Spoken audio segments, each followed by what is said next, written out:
1000 हात असलेल्या बाणासुराची गोष्ट तुम्हाला माहिती आहे का?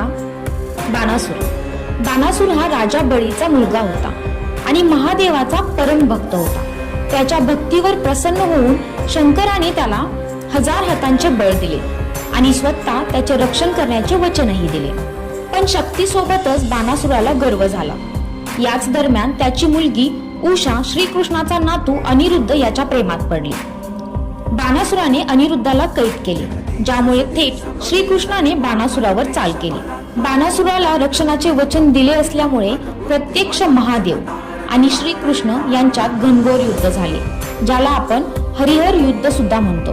शेवटी श्रीकृष्णाने बाणासुराचा गर्व उतरवण्यासाठी त्याचे 996 हात छाटले. बाणासुराला आपली चूक उमजली.